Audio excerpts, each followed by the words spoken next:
Hey rockers, welcome back to the channel, man. We're going to go back to the year 2002 and talk about a band that you either love or you hate. It seems like these guys, whenever I bring up the band JESSE, I either get, oh man, I love JESSE, or God, I hate that band. So whichever camp you belong to, I hope you dig the story. Going back to a time where I got to not only party with JESSE and their legendary frontman Jesse James Dupree, but we got to open for them as well in 2002 at the Lafayette Club in Bloomington, Illinois. I was actually working at WIHN Radio, and that station was good to me. 96.7 iRock. I was on from 6 to midnight every night of the week. Well, Monday through Friday, Saturday mornings and afternoons sometimes as well. It was the Rock Never Stops tour, and Jesse James Dupree was on my radio show. And the radio station was promoting the fact that they were going to be playing in Bloomington, and they asked if I would like to open the show. I said, hell yeah. So I reached out to a great band called the Megasonics, and those guys are getting back together for a reunion, or they did recently actually. Killer band out of Central Illinois, featuring Dave Glover on guitar, Kevin Gray on guitar and vocals, John Masaglia on bass, and they've had a multitude of drummers, including, but not limited to, Tim Fires. So we've been promoting the concert coming up. Of course, Jesse James Dupree was a guest on my radio show. The guy's just full of energy. He's always saying, rock me, roll me, jackal me off. So he's kind of a loudmouth, fast-talking guy, but he's got a set of pipes, man. That guy can sing. A little bit of information about JESSE before I tell you my little tale. Their self-titled debut sold more than 1 million copies. They formed back in 1991. Southern rock, metal, boogie woogie. They've been described as hair metal, southern rock, you name it. But they are a heavy rockin' band for sure. Pretty damn good, actually. Whether you're a fan or not, it's up to you. But when I've seen JESSE, which has been a few times, and I've opened for them more than once, you can find it, my other story about opening for JESSE on this here channel, if you scroll down through the video section. But the guys, man, you might not know this, but their first album, not only did it sell over 1 million copies, but they had the singles Down on Me, When Will It Rain. They're best known for their song, The Lumberjack. Of course, Jesse James Dupree is more than just a vocalist. The guy plays rhythm guitar. He plays the gas chainsaw, tambourine, and the megaphone. So he's like a multi-instrumentalist, Jesse James Dupree.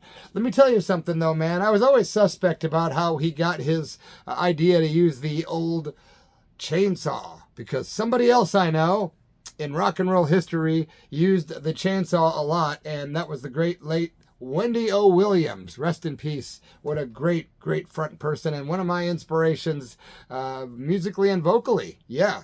Wendy O. Williams was known with the Plasmatics as using the chainsaw way before Jesse James Dupree from JESSE. But we'll get to that in a moment. I did confront him about that. The guys performed at Woodstock 1994. Also, they were, I think, one of the very first bands, if not the first band, to actually get a member of AC/DC to work with them, because AC/DC is legendarily known to never have worked with other people on their albums, the guys from AC/DC. But Brian Johnson broke that tradition when he recorded Locked and Loaded back in 1997 with JESSE. That's a pretty cool tune. I went back and revisited that tune tonight. I listened to it twice, and I was singing along by the end, man. I tell you, Jesse James Dupree has a set of pipes. He can definitely go toe-to-toe with Brian Johnson. He's somebody that could probably step in and fill in for, Bon Scott and Brian Johnson if need be. But hey, I won't go there. They already had Axl Rose do that, right? But did you know that JESSE also set 2 Guinness World Records? They sure did. One of them was for playing 100 concerts in 50 days. That's a lot of gigs, man. 100 concerts in 50 days. They broke the Guinness Book World Record for that. They also performed 21 concerts in a 24-hour period. 21 concerts in a 24-hour period. How in the hell? I really wish I would have done a little more research, because I'd like to know how that exactly worked. And also, of course, Jesse James Dupree could be seen on the True TV's Full Throttle Saloon reality TV show about the famous South Dakota saloon and the Sturgis bike rallies, and, you know, he produces that show and whatnot.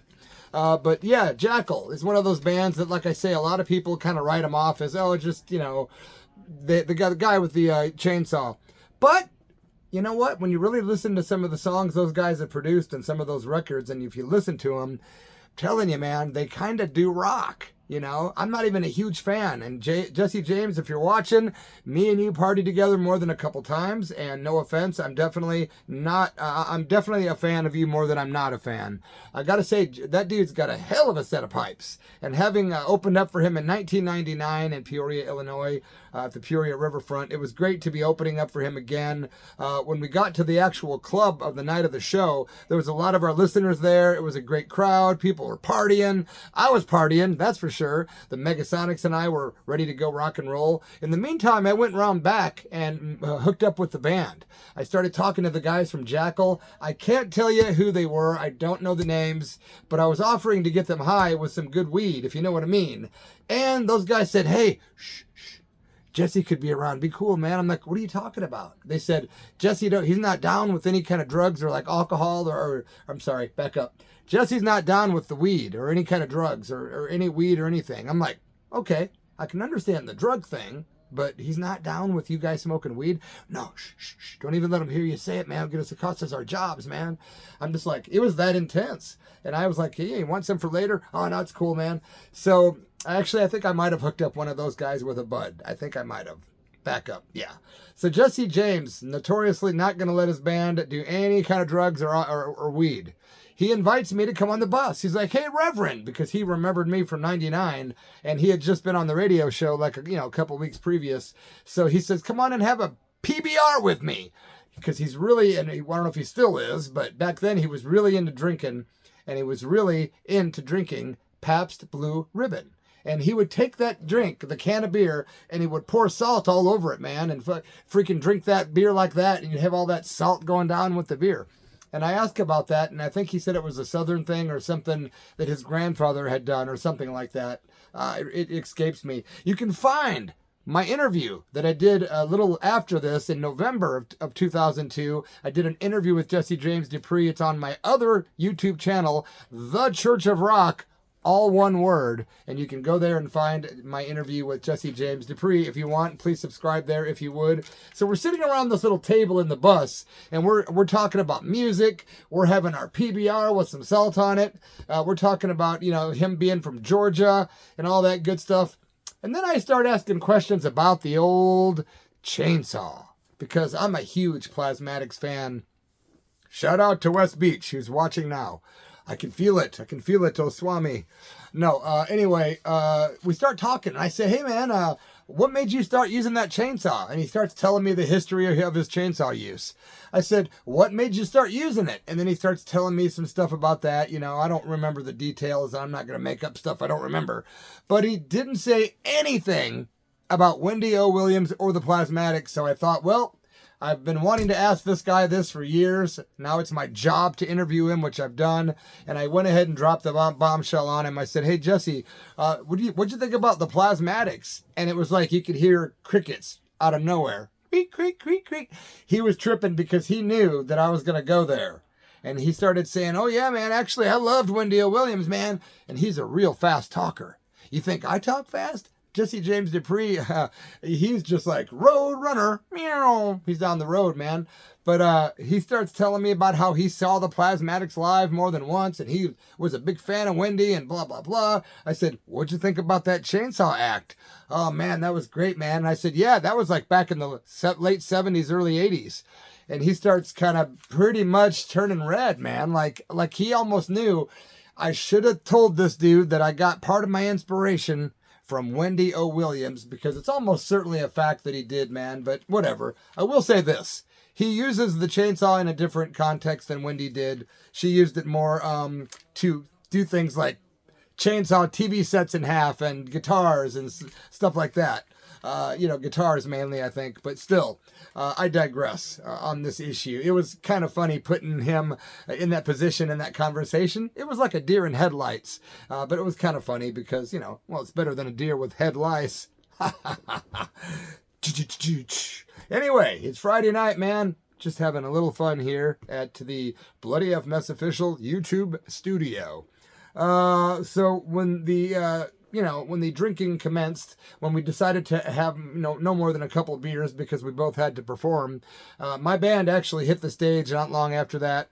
We ended up doing, I think about a 40-minute set, something like that. We did some Doors covers, we did some originals, and we did a bunch of good rock and roll. It was a good time, but everyone was there to see Jesse James Dupree and that damn chainsaw. Well, the showtime came and the guys were primed. Everybody was in a good mood. They came out and it was just like a massive ball of energy, man. Those guys were killing it. I got to give it to Jackal that night, man. They were just killing it. They did When Will It Rain? They did Down on Me, of course, Dirty Little Mind, I Stand Alone, Crush. I don't know if they did Redneck Punk. That's a cool song title they have, Redneck Punk. Also Mr. Evil, Locked and Loaded. But they did the Lumberjack song last, I believe. And at the end, they just went full tilt boogie. I remember he was getting the audience going, back and forth on stage that night. Total Southern rock boogie woogie, man, like off the charts. The energy of Jesse James is just contagious, man. Watching that man perform, it's like, damn, bro. You can't believe this is a guy that's not on the, you know what I'm talking about? Because he just drinks a few beers and he goes for it. Like I say, he's like a road runner on steroids, man. These guys got done playing, and as they were getting done, he had that chainsaw, and he takes it up to the ceiling of the Lafayette Club, and he literally, and I thought he was joking at first, but he literally wrote the word jackal. Stuff's falling down. There's like dust and plaster and stuff falling from the ceiling, and he carved the word jackal into the ceiling, and that's how the show ended that night at the Lafayette Club. I think the owners were actually pissed off about that. There's nothing that could be done at that point, but he left his mark, and he actually thought it was funny, because when I interviewed him down the road, we talked about it, and he thought it was hilarious. So, yep, that obnoxious little Jesse James Dupree pissed off the owners by carving jackal into the ceiling, man. Again, man, it was a good time watching those guys play for the second time in my life, and I really got to say, if you watch those guys play and listen to the tunes, they are pretty badass. Whether you're into the set, it's kind of a little bit, what's the word? Kind of macho, bravado kind of stuff for me, but it is kind of fun to watch somebody that can actually deliver a vocal like Jesse James can, because when he did Locked and Loaded with Brian Johnson, whoa, for a while they're just trading vocals back and forth, and it was hard to tell who was doing what part. That's how good the guy kind of is on vocals. You got to give it to him, man.